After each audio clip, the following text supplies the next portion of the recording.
Today we are going to be talking about cardiovascular system. So I break everything down into, I don't know if you guys can see that. So we're going to be going over, let me just write it on the board so you can nice and see. We're going to be going over the anatomy. We're going to be going over, especially relative to understanding the location. Going to be going over the diastolic versus systolic, understanding those S1 and S2 sign. Going to be focusing on conduction, the preload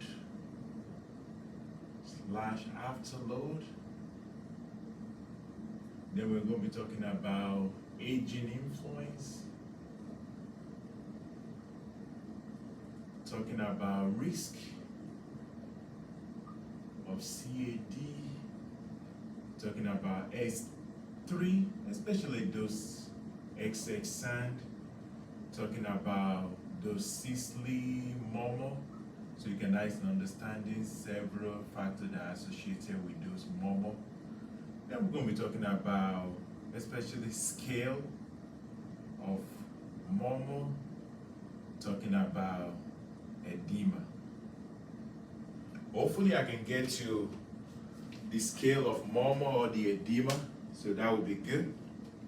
All right, so first and foremost, let's start with the understanding the anatomy of the heart.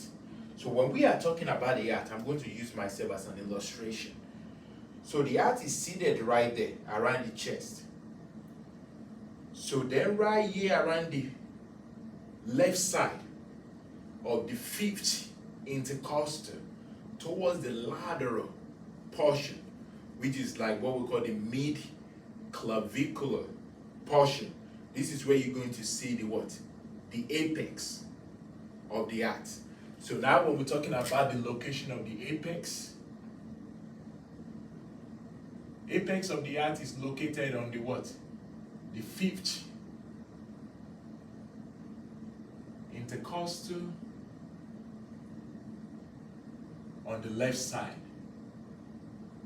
And that's where you are going to what? Listen to your apical pulse. That's the location you're going to nice and hear that. So now when we're talking about the base of the heart. So the base of the heart is located on the second intercostal.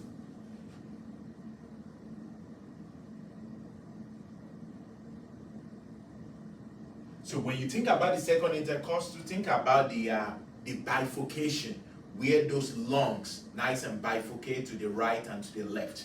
So that's where that is located. So nice and understand that, because now when you understand this, that's when you're going to understand where those S1 and S2 are being heard the loudest. So like for example, I'll give you an example. Like if I'm looking about the base, which the base is going to be around the top. If I'm looking at the anatomy of the heart, so when I'm looking around the left on the right side, like if I'm orchestrating the right side, like I'm listing right here under the second intercostal, so that means I'm on the base. Which sound do you think I'm going to hear the most? I'm going to hear the aortic sound. And when I'm hearing the aortic sound, that will be the what? The S2. We're going to get to that, so don't worry about that. So I'm just nice and giving you just an illustration so you can understand the base as well as the apex of the heart. So now before we get more in depth, let's just nice and get the anatomy of the heart. So when you think about the anatomy of the heart, especially when we're talking about the understanding the outside, the middle, as well as the inside, think about avocado. So now when you have avocado, hopefully my drawing is going to be spectacular. So you have an avocado, let's see, boom, right there. And you have your seed right there. So right here, when you're looking at the outside right here, think about this. This is my cover of my avocado. So now when you are thinking about the heart, so now when you think about the outside of the heart, this is what we call the what? Pericardium.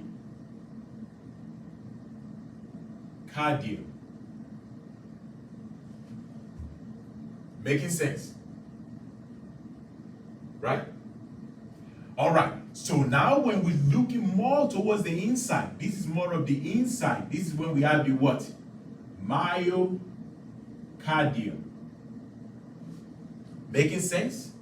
Myo, muscle. Especially when we start comparing those symptoms of the heart, especially when we're looking around the left versus the right, we're going to see there is more myocardial muscle on the what? On the left side, because that's where all those actions take place, because that's where we squeeze the blood and send into the order to the rest of the body. So now when we're looking at the inside, this is my seed of my avocado seed. So now you're looking at this layer right here. I'm just going to do like a mark right here.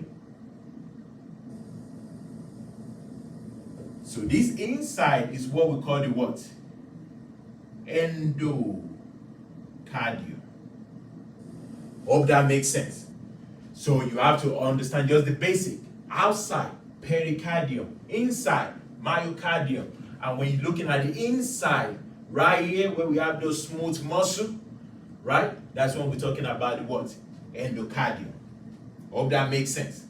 So now let's talk about blood flow in the heart. So I'm going to let me draw my arch right here. Let's see if I'm going to be a perfect artist.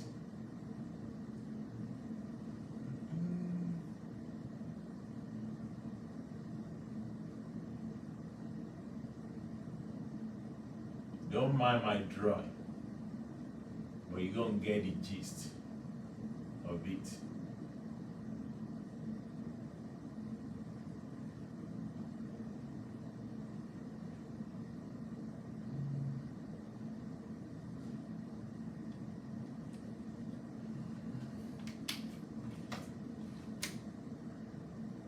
Alright, so now let's come inside right here.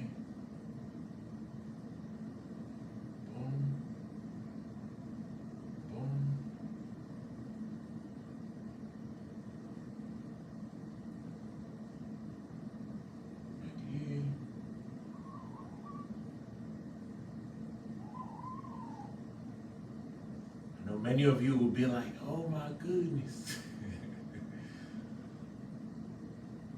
Like, does it even look like a hat? Don't worry.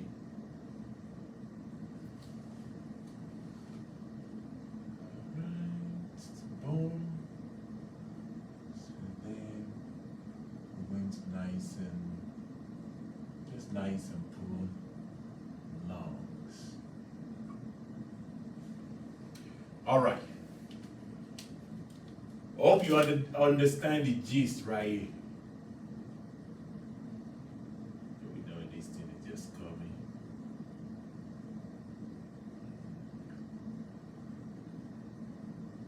All right.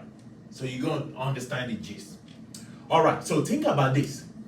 So the blood is coming inside, especially from the top of the head, nice and draining through the what? Superior vena cava. So, and the blood in the what? Peripheral area, around the leg area.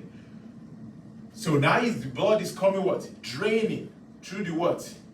Inferior vena cava. Then the blood is going into what? The right atrium. Then from the right atrium through this valve right here. So this valve is called what?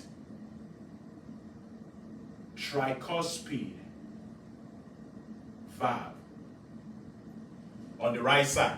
So tricuspid valve, then the blood go into the what? The right ventricle. So then there is an opening right here in the right ventricle, which is called what? The pulmonary valve. Then the blood goes into what? The lungs through the what? Pulmonary trunk. And exit out through the what? Pulmonary artery. So when you hear artery, that means going away. Think about artery as a way. So now the blood goes into the lungs. To what? To get oxygen. So now from the lungs, the blood comes in through the what? Pulmonary vein. And drain into the what? The left atrium. So now from the left atrium, the blood passed through what? Remember that? Mitral valve. Or you can also call that what? Bicuspid valve. And goes into the what? The left ventricle. So then inside the left ventricle, we have the what? Right here, this valve called the what? Aortic valve. Then the blood goes into the aorta. Then what? Out to the rest of the body. Hope that makes sense.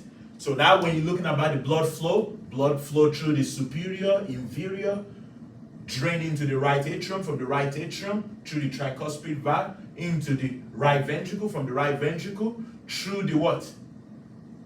Pulmonary valve, then goes out through the pulmonary artery into the lungs. So then from the lungs, come back in through the pulmonary vein, then from the pulmonary vein comes through the what? Left atrium, from the left atrium through the mitral valve, from the mitral valve through the left ventricle, then from the left ventricle through the aortic valve, from the aortic valve, aorta, then to the rest of the body.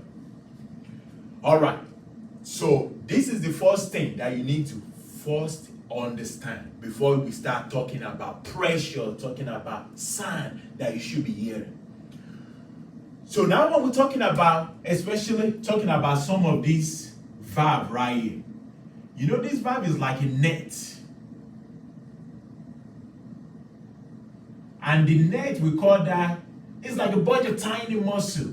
It's like tender condyles. I call that TC. So then there is like a big muscle right here that all the tender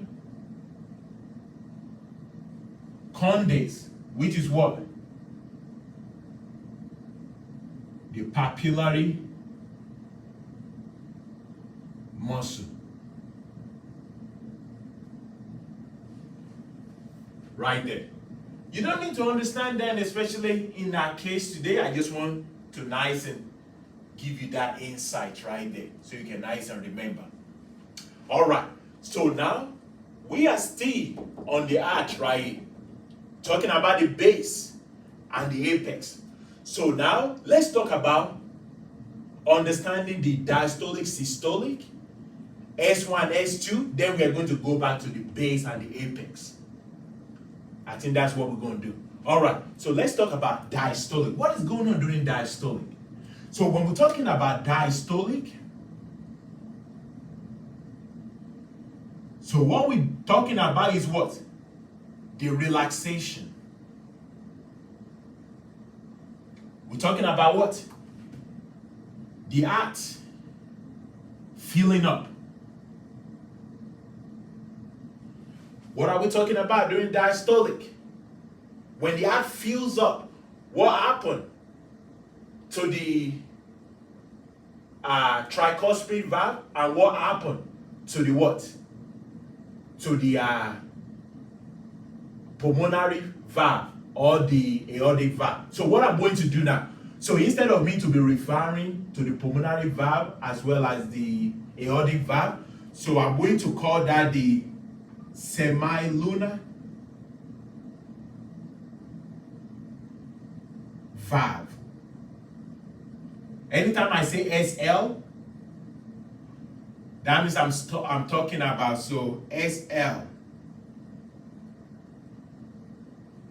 is semi-lunar valve. So anytime I talk about XL, so think about, I'm talking about the pulmonary valve, and I'm talking about the aortic valve. And anytime I talk about the AV,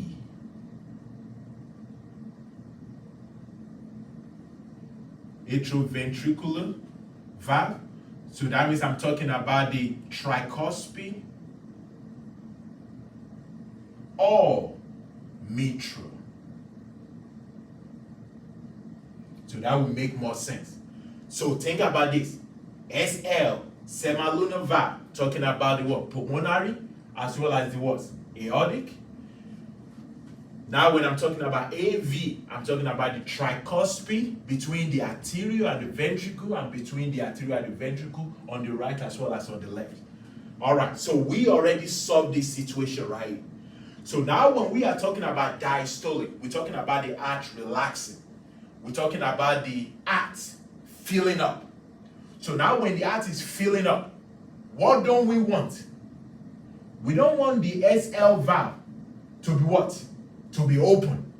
So that means we want the SL, semilunar valve, to be what? Closed.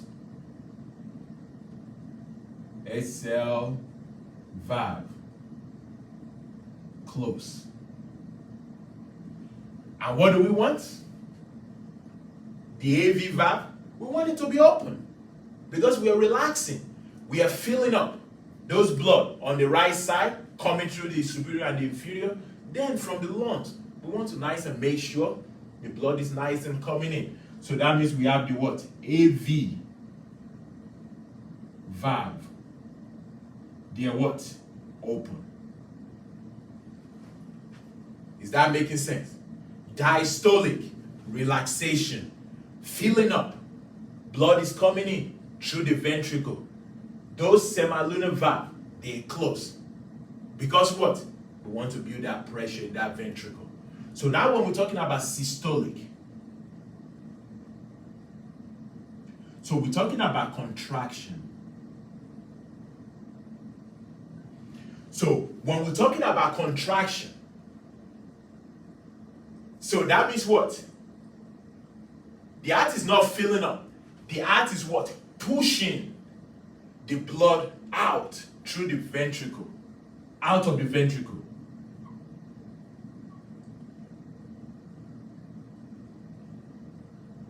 Pushing blood out through, I don't want to use all my blood, through SL valve. So then in this regard, the SL valve will be what? I can't hear you. During systolic, the semilunar valve will be open. You are correct. SL valve will be open. What will happen to the AV valve?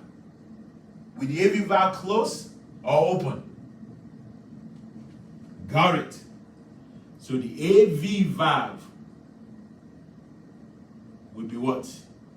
Closed. Think about this. So what will happen if the AV valve is open? Especially when we start talking in regards to those murmuring, stiffness, or those valve having some issue, either stenosis, regurgitation. So what will happen if this valve is open? It might be difficult for the blood to go through, or the pressure is going to be crazy. Because when we are talking about the heart is one directional flow mechanism or chamber. And when one chamber is open, we want the other chamber to be closed. And when the other chamber is closed, we want the other chamber to be open. Because, for example, if this chamber have an issue and the blood can't go through the ventricle, what will happen if the blood is just sitting right here in the right atrium? The blood can clot. Because any unmovable blood will what? Will clot. And that's an issue. And we don't want that. All right. So now, hope this makes sense. So now when we are talking about S1 and S2, so S1 is the sound you hear. When we're talking about S1, S2 sound, think about the sound you hear when the specific chamber is closing. Point blank. When specific chamber is closing, that's your S sound. But now, which chamber will be closing for S1? So when we are talking about S1, S1 means your what? AV valve are what? Closing. So that means the AV valve right here, between the right ventricle to the right atrium to the right ventricle, left atrium to the left ventricle, they are what? Closing. And during what phase do you think that would happen when they are closing? Hint. It's not going to be during feeling.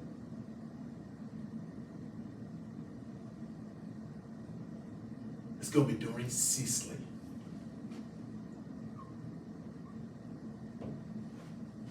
Remember that. So now when we're talking about S what? 2. So S2 what? We close when? I want you to think about it. Then just shout out the answer. So S2 we close. S2 is when. S2 sound or call when your SL, your pulmonary valve, and your aortic valve closes. SL valve close. And in what phase would this happen? Will your semilunar valve close? In what phase? In the filling up phase, diastolic. Hope that is making sense. But now let's talk about S3. These are some of those, I call that the awkward sound you hear. I'm going to make it a little bit much more easier so you can remember. So when we're talking about closing, right? That's the S3. So that means is the excess sound you hear. What? Before the what? The opening of your S1.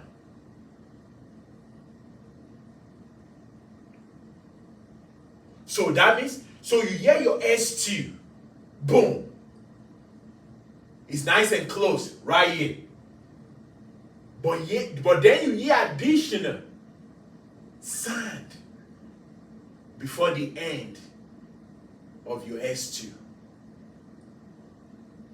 So keep that in mind for S2.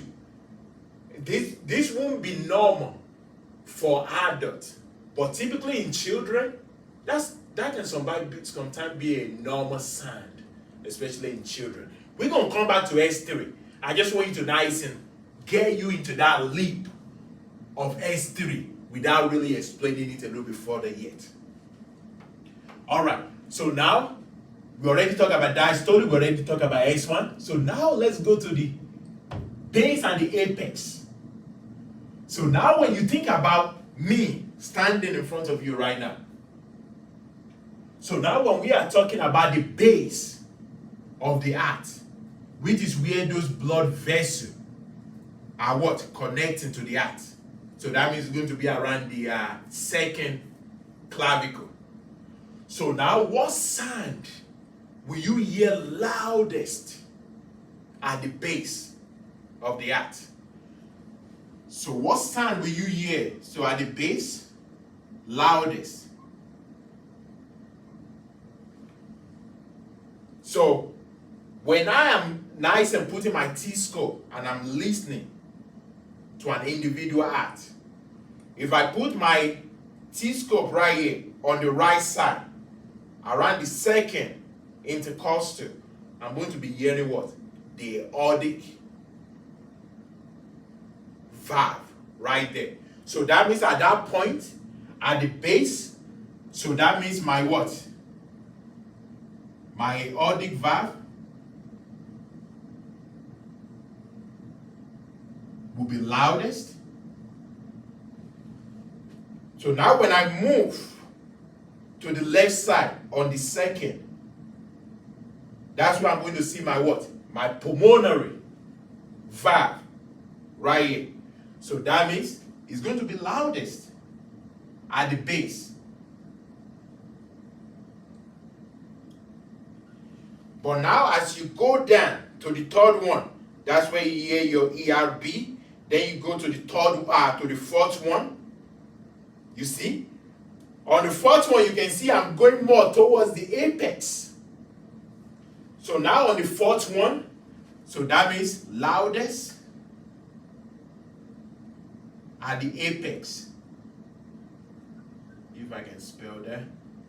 It's going to be your what? Your tricuspid. Then if I go all the way down to the what? To the fifth. You remember when we talk about the apex, right? The apical pulse. The fifth intercostal, that's where you hear your what? Mitral.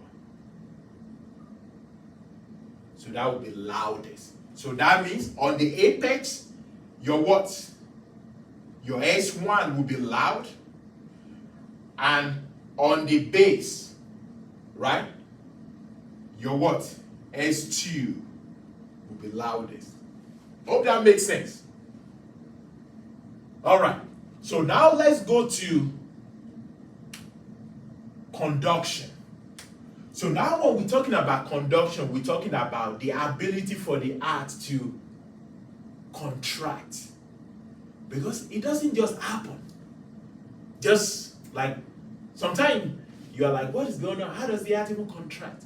That's why when we are talking about the heart is like a special muscle in the body. The heart is the only muscle that has its own conduction or its own electricity.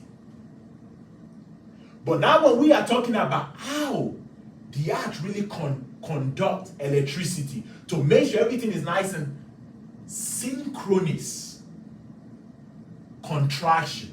So that means from the right atrium, squeeze, to the right ventricle, squeeze, into the pulmonary valve, coming into the left atrium, coming into the ventricle, then a big squeeze.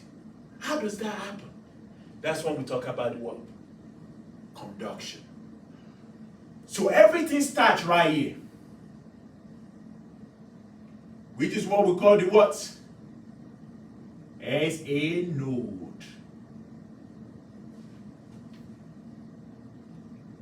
So remember, when we are talking about SA node, this is where the start of the heart conduction. Then it goes into what?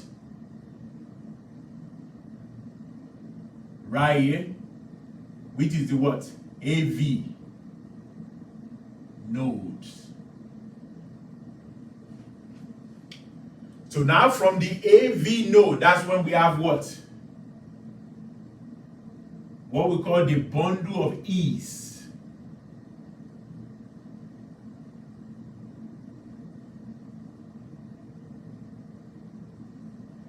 So then from right here, we have the right and left.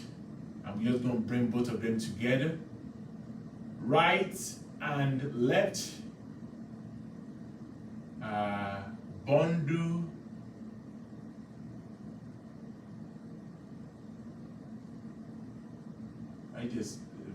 bundle of ease, right and left bundle fiber.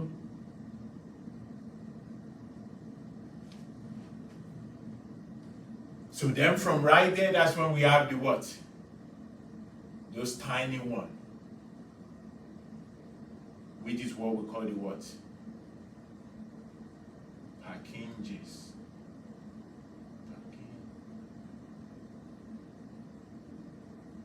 Fiber. So now when we are talking about conduction, so that means go from what? SA node to what? AV node to what? Bundle of ease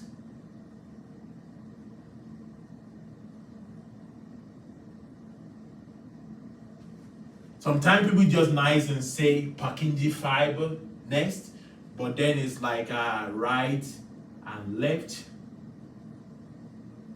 either bundles fiber, bundle of ease, right and left bundle of ease. Then you have the what? Purkinje fiber. All right, I have a question for you. When we're talking about pacemaker, that most senior get, especially when they have a conduction issue, either AFib, atrial fibrillation, where do you think the pacemaker is installed?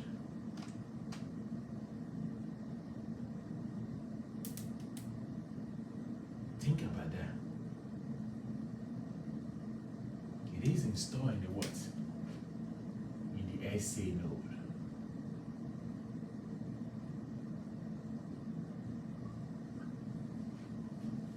Which is on the right side.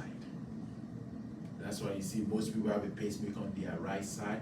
That's why, especially as an exercise physiologist, personal trainer, very, very important to understand where those pacemakers are located. Especially whenever you are making your exercise prescription, because you don't want to and put too much pressure in that pacemaker. All right, hope that makes sense. I think that should be it. So now let's talk about preload and afterload. So when we're talking about the heart, the only area that you don't have a valve is where? Do you know that? It's in your vena cava. There is no valve in the vena cava. So now when we are talking about preload, hear the word pre-load. We are what? Loading the ventricle with blood. Preload. So that means the blood that is inside, that fell inside the ventricle prior to what? To the full opening of the ventricle, of the AV valve. That's the preload. Hope that makes sense. And why does that matter? Because the main thing is either the preload, the afterload, those can influence pressure in the system. Because now if you have high preload right here, you have already blood that just nice and already preload into the what? The ventricle. And you nice and get additional blood inside the ventricle. The bigger the volume, the bigger the pressure. And pressure goes from what? High to low. And that's how the valve or the pulmonary valve is going to open for that to accommodate the blood. Hope that makes sense. But now when we are talking about afterload, Think about this. After blood are being loaded into the ventricle, and the ventricle squeeze and push the blood out, the amount of blood left in the ventricle will be your afterload.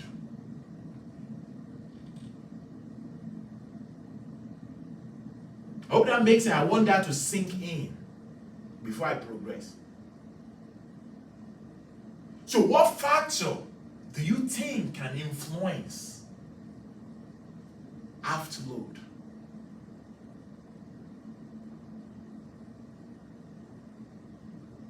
Do you know that? Especially when we're talking about the, I forget the law. I think it's the Stannard law. Especially the greater the stretch, the more we can contract. So now, if there is a weakness right here on the muscle that what? Contract on the left side, and I'm not able to get adequate amount of blood or even majority of the blood into the aorta, that means there's still going to be blood left right here.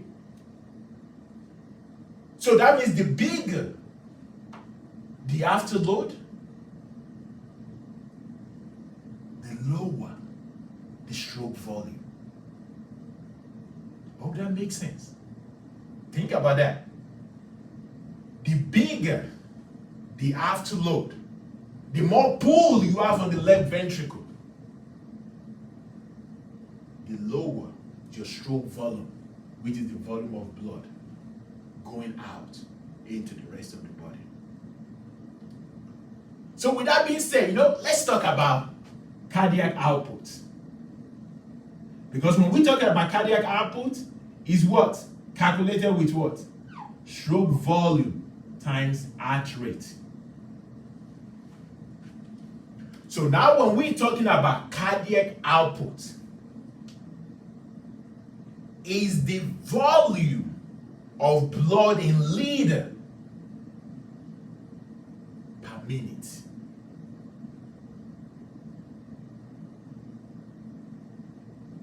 And when we talk about stroke volume, is the volume of blood per beat. Hope that makes sense. So now, when we're talking about heart rate, it's just the beat. Which is why it's very, very important. Especially if you are in nursing school right now, and maybe in your career, you see an individual who is an athlete, and maybe when you check their blood pressure, the blood pressure was very low, the heart rate is very low, and you're like, what is going on? Maybe the heart rate is, let me give you an example, 48. And it's like, oh, this is not normal. But it's normal for that athlete. And that might not be a problem. Because let me give you an insight how blood works in the body. Think about this. Let me see. So this is my cup right here. So my cup represents what? Stroke volume. So I'm going to make it tall like this.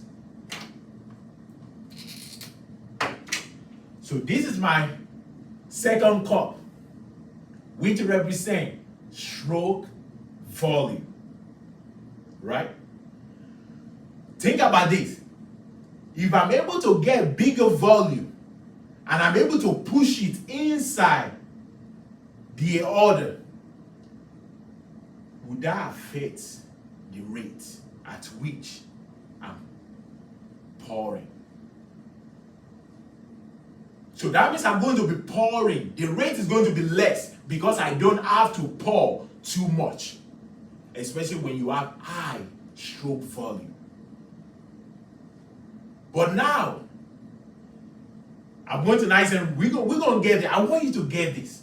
So now if I have a small cup right here, you know my body needs oxygen. So that means what? The way my body is going to compensate for my cardiac output or for my lower stroke volume, what I call the compensation mechanism, is by what? Increasing my rate. Right? So that means I'm pouring in order to compensate for my cardiac output. So now, here's what you see. So with my bigger cup, so when you have increase in stroke volume, right? What will happen to heart rate? It's going to be a little bit lower. That's the main reason why athletes have a low heart rate. Hope that makes sense. So now, when you have a smaller volume, so how will your body compensate for you to nice and get into an appropriate cardiac output? What do you think your body is going to do? It's going to nice and what? Increase the rate so as to compensate for your what? For your cardiac output. Hope that makes sense. So that will give you a little bit much more insight, especially when you become nurses and you are in the field. Then somebody came into your office and you check their heart rate and they're very young athletes, very athletic, and there is no underlying issue. And you check their heart rate and you're like, oh, your pulse or your heart rate is low. Oh, so you now say like, oh, you need to see your cardiologist. Also, you'll be like, oh, this is abnormal. Because it's very, very important, especially whenever we nice and having those education, communication with our patient. We want to make sure we're giving them the right information rather than giving them a wrong information that is going to make them panic. Especially for an individual who don't really understand the heart. So maybe they come to you, they're like, oh, you check their heart rate, and the heart rate is 45. And they're athletic, they don't have any issue, they don't have shortness of breath, they don't have any ease, trill, nothing. So then after you check it, you are like, oh, your heart rate is a little bit low. That's a little bit abnormal because this is not within the normal range, which is 60 to 100. No. Especially if there's no underlying issue. Very, very important. Keep that in mind. All right. So we already talked about preload, we already talked about afterload. Let's talk about the age influence. So when we're talking about the heart is like a muscle, it's like an elastic. And those valves, they are what? They are like an elastic. They are what? Open and shut completely.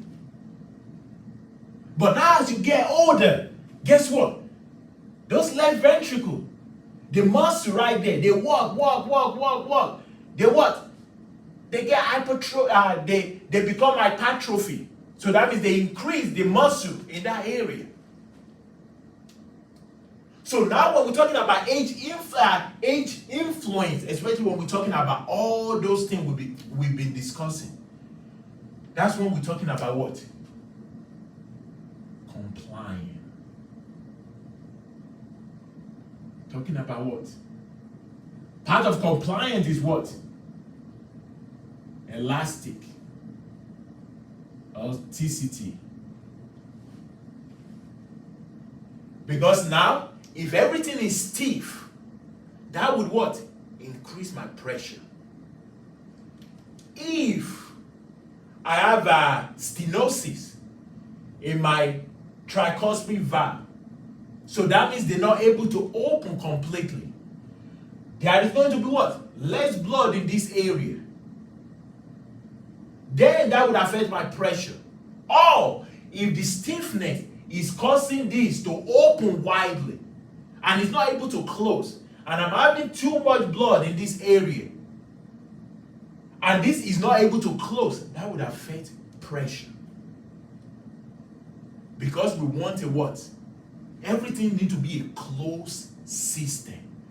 So the compliance, the elasticity, because you are losing the elasticity, especially on those muscle fiber, as an individual what? Ages. So very, very important for you to now understand that.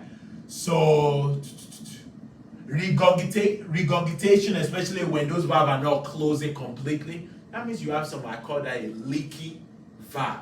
And typically when we're talking about stenosis or leaky valve, it usually happens around the mitral valve, because this is where those action take place.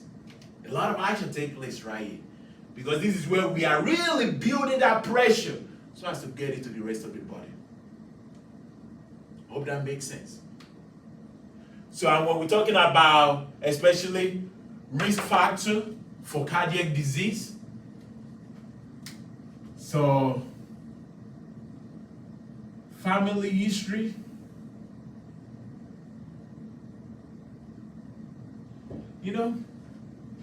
let me go astray a little bit. Before I start talking about that, sometimes we take advantage. It's not really take advantage of the word family history of illness.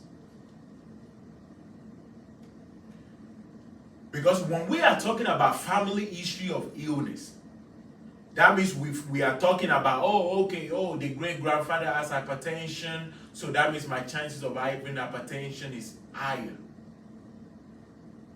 But is that how that works? But then we don't understand those sub-factors that create that family history. So now what I've noticed, especially in this day and age, people are like, I have a family history of this disease. It's just a matter of time before I get this disease. I can just eat what I want. I can just smoke because I know it's in the gene. But that's not how it works. Family history tonight, family history of illness, is what I call an enlightenment. Tonight and give you an insight like, all right, I need to be observant. All right, the great-grandfather died of hypertension. What was the habit or the lifestyle of that great-grandfather? What is the eating habit? What is the activity habit? Your parents has hypertension, type 2 diabetic. What is my parents' lifestyle? What is the activity? That is what family history needs to be. Rather than just be like, it's in the gene. It's just a matter of time. Because your lifestyle can what? Delay or completely erase your family history of illness. So now you can recreate a new generation from your new habit. I know that's a lot of preaching right there. All right, talking about the risk factor, smoking. I think we talk about this, especially in the respiration. Let me go astray a little bit. I love to go astray. Most often when we're talking about smoking, people are going to be like, smoking increases your chances of lung cancer. But why are people who never smoke diagnosed with cancer? Because lung cancer is beyond just smoking. It's about the air, both inside and outside. The pollution. You might be like, I'm staying inside the house. But if you have an asbestos, especially when we're talking about paint, smell, fume, talking about radon, those can increase your chance of lung cancer. No, we are on the earth. Why are we talking about respiration? Lungs. All right. So cardiac, especially bad eating habit. that could what? Increase your what? Your bad cholesterol, which is what? The LDL, which can cause what? Atherosclerosis, which can cause atherosclerosis. So, yeah, bad eating. So now I remember something, especially when we're talking about the valve stiffness. So, because now when we have valve stiffness and we're having some pooling of blood right here, then what might happen? If there is a clot, a small clot right here, and we're able to nice and push that clot into the lungs, and that small clot nice and block the lungs, then we can sometimes have right heart failure. And some of the sign and symptom of right heart failure is what? It's like we're nice and doing a backup of fluid in the body. That's why we can see some edema in that area. All right, so let's go to systolic murmuring and diastolic murmuring. Because I know there's acronyms for that, but I want you to really understand this. Murmur, and we have the diastolic murmur.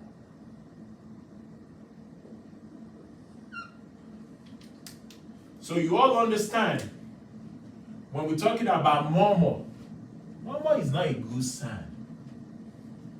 So that means there might be some pathological or some issue with some valve. And that's why you are hearing some of those murmur. So now when we're talking about systolic murmur, so that means we're talking about what? The contraction. So now when we're talking about contraction, think about the valve. That's what I want you to think about, the valve. So now when we're talking about systolic, the contraction, so that means we're talking about what? The pulmonary. So if the pulmonary is stiff, if the pulmonary has don't let me say stiff, stenosis, would that cause a systolic murmuring, or would that cause a diastolic murmuring? Think about that.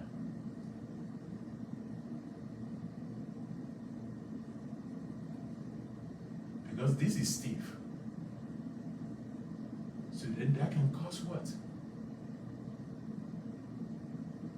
A pull. Or what? The ability for you to nice and get a proper pressure to push that blood. So that will be what? Stiffness in this area will be systolic. So that will have a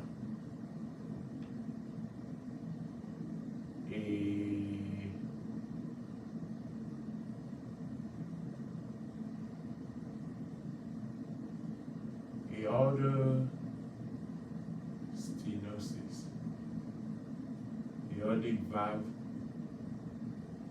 stenosis.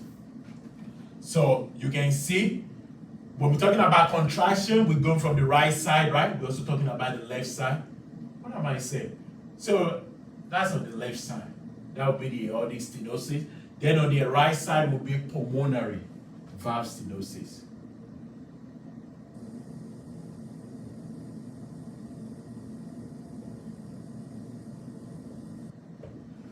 So now when we're talking about this again, right? So we're talking about contraction, systolic. So now if I'm having a what? Aortic stenosis, this is going to cause murmur for my what? Systolic. But when we're looking about the superior side, when we're talking about systolic, what is going on with the AV valve? So that means the AV valve is what? Close. But now if the AV valve is not closed completely, that would have what? Regurgitation. So that means for systolic murmuring, there would also be what? tricuspid regurgitation.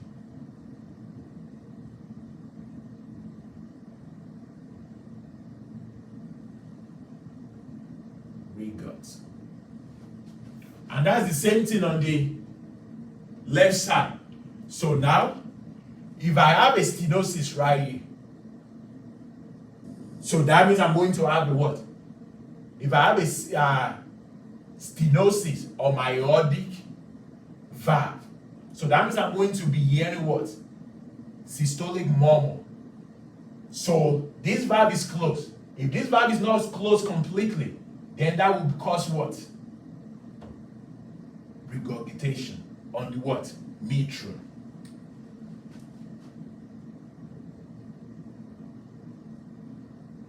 Regurg. All right. So now the same thing when we're talking about the diastolic. So for the diastolic, so our goal is for diastolic to nice and what? Open and close completely. During diastolic, that's relaxation, filling up. So that means if there is an issue right here with this valve, during, especially if it's not able to nice and open and close completely, is when we're talking about the stenosis of the what? Tricuspid.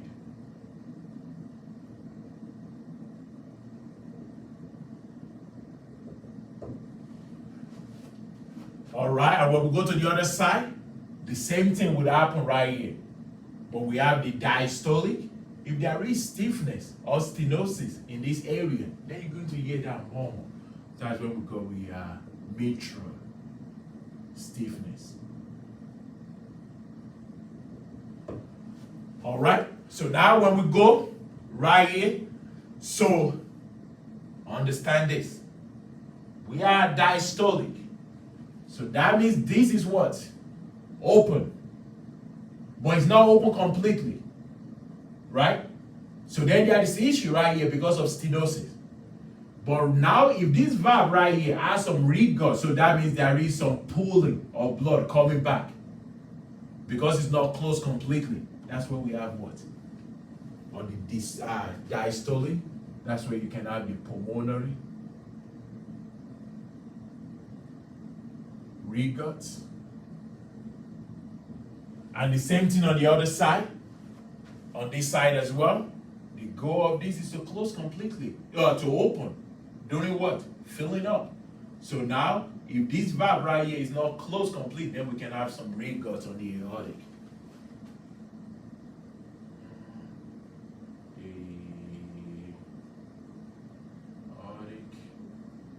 Regurg. I think there is an acronym they use for this.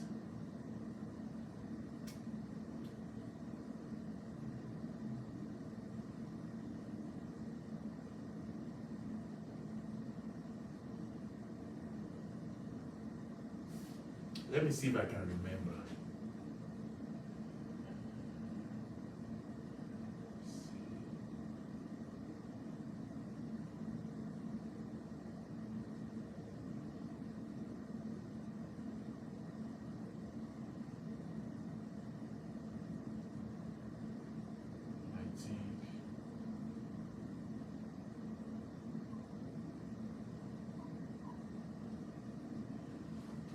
I think for systolic, that would be the beast. Let me get order.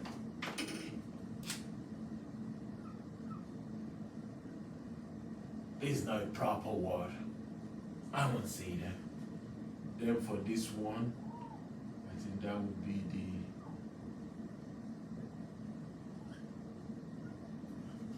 But let's see if it makes sense.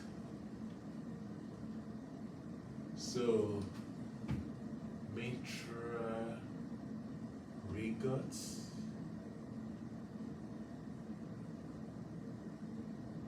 aortic, stenosis, systolic. Okay, so that means you just have to remember the second one. So then for this one is mitral stenosis, aortic regurg for diastolic. You see, If you understand this, then you won't have no problem. You won't have no problem. All right, but sometimes it's always good to nice and keep the acronyms, especially when you are doing your last study, last memorization. All right, so now let's go ahead and talk about the scale of murmur. Murmur. I believe there is 6. So when we're talking about, this is when we're talking about, let's see, trill.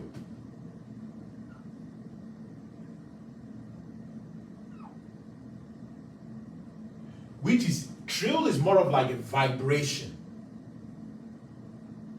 Especially when there is clot in some of those blood vessels and you're hearing that wheezing, then there is like a vibration right here around the chest. So now when we're talking about 1, 2, 3, 4, 5, 6. So very important to nice and understand what is going on right here. So now when we're talking about 1, so that means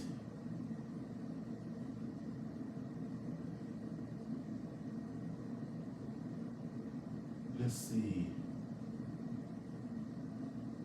no trill.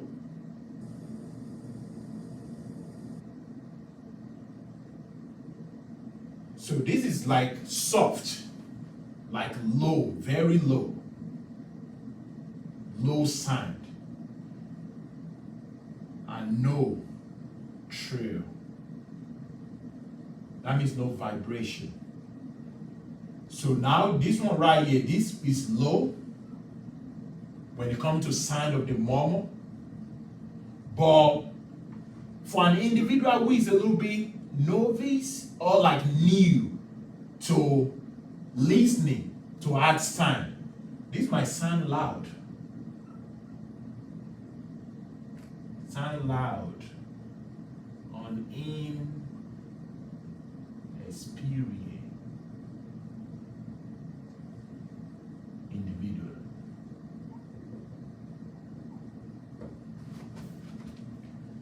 So now when we're talking about the third one, that one is about medium. When we're talking about the sound and what? It doesn't have no trill, which is more of like the vibration. So now when we get to 4, so it's still medium sound, but now it's associated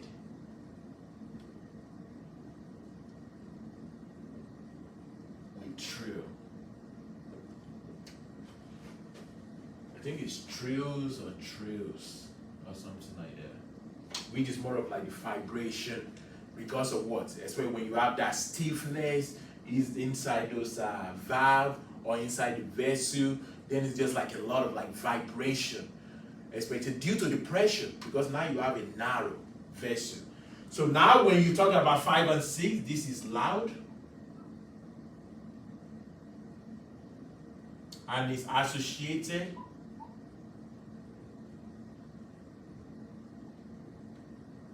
with trills.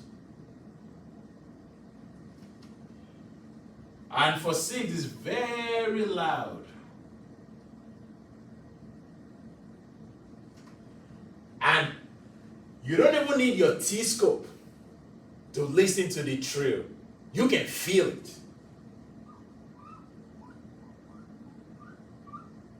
Trill. Without T-scope. All right. Hope that makes sense. All right. So now let's go ahead and talk about edema. So why do we talk about edema? Especially when we're talking about the right heart failure, because now we have a lot of what? backup of those blood, of those fluid inside the what? Inside the leg. Sometimes inside we get some pool inside the gut. That's why you can have some fluid inside the gut, making the gut a little bit nice and bigger. So now when we're talking about especially scale for edema,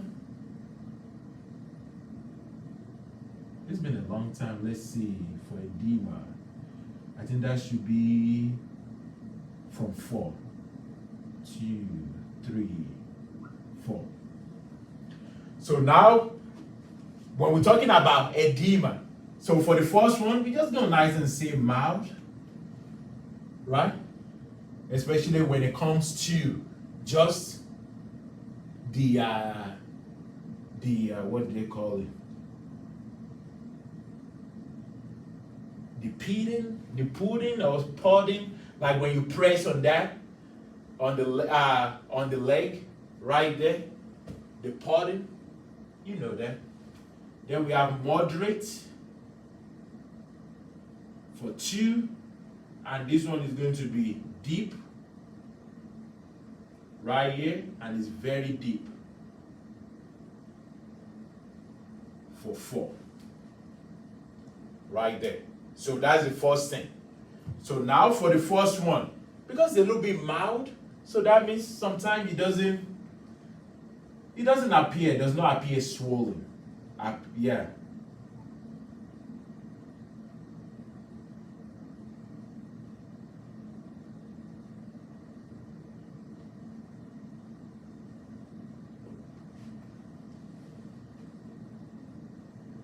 Yeah, so you can't really notice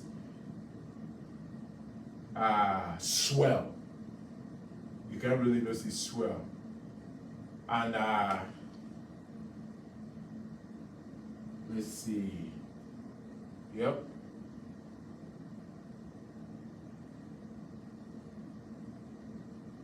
So you can't really see swell, and when you press on it, press on that skin, it just nice and fill up quick. So you didn't notice any swell. So now, when we're talking about moderate, so that means you have some, just some pudding. I say pudding. Yeah. So for this one right here, for moderate, so you can nice and see the pudding, like when you press on it, but then it fill up quickly.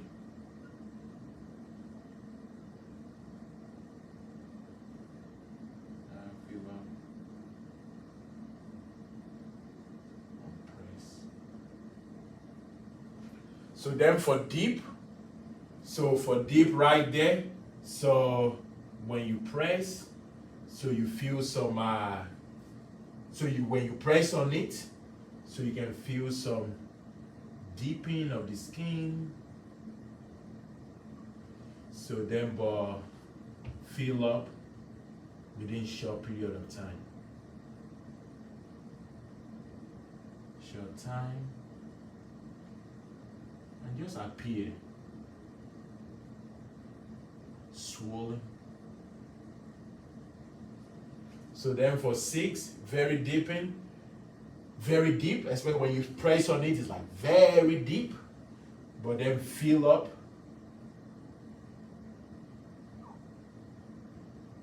Fill up. It takes some time. I just say a long time. And it doesn't appear swollen, it is swollen.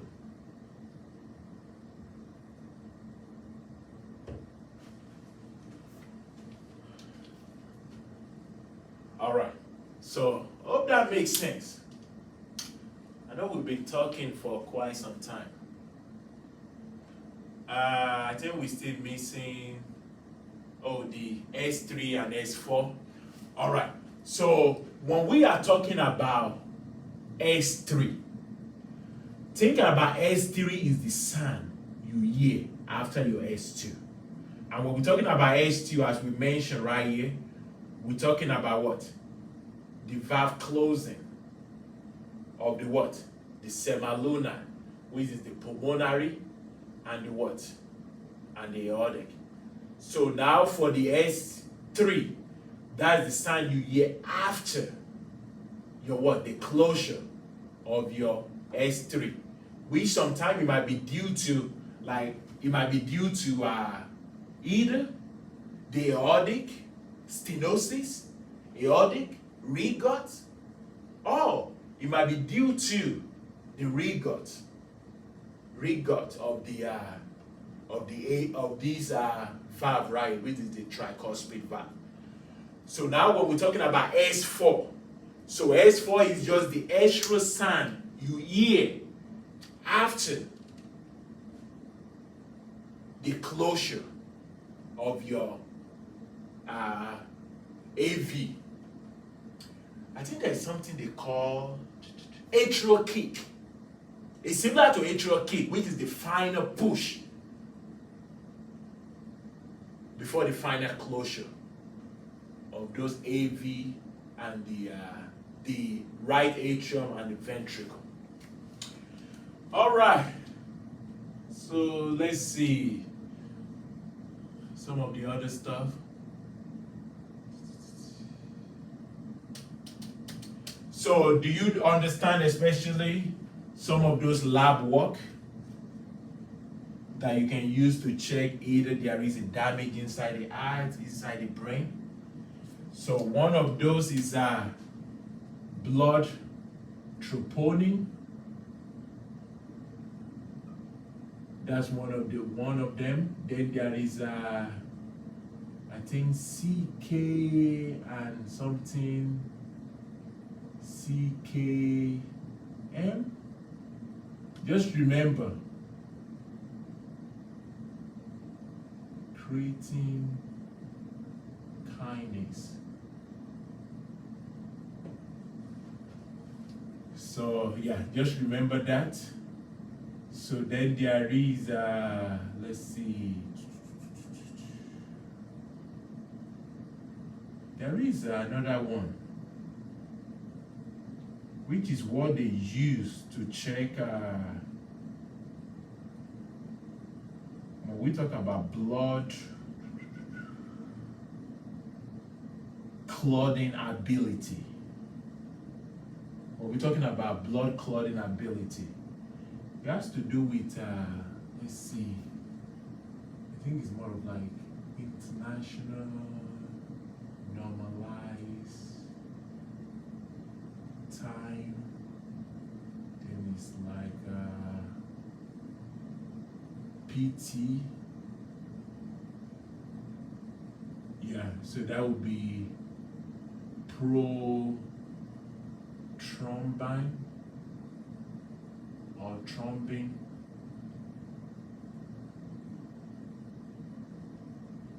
I think it's international normalized. I think it's R ratio. International normalized ratio.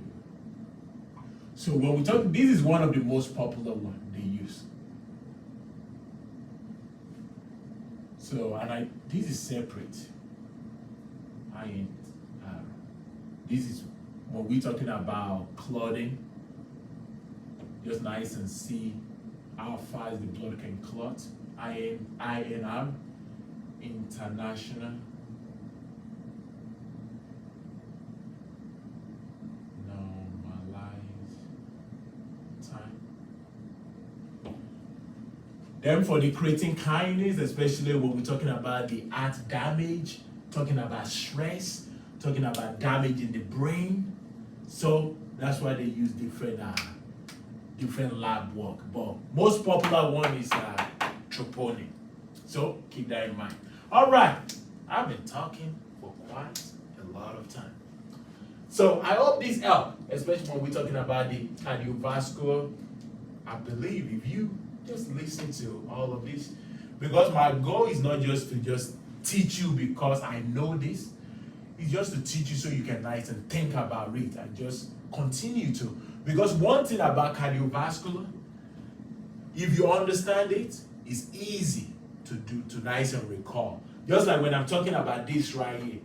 You know, when you memorize this, sometimes you're going to forget. But now, when I'm able to nice and just picture the act and I'm able to just nice and feel it in, then I won't really miss anything. So, maybe I'm not going to do that on this one right here, especially when we're talking about the jugular vein distension. Typically happen, especially when we're talking about the right heart failure. So that's something maybe I'm not going to talk about that during this lecture right there. Then we're talking about especially the brewing, the whistling, especially when you nice and accostate just around the trachea area. That's another one. I think we're gonna save that one for next time. But I think that should be, I don't know how many minutes this is. This should be around 30 minutes or 40 minutes. All right, that will do it for today. Thank you so much, and great pleasure just nice and talking through this with you guys. Thank you.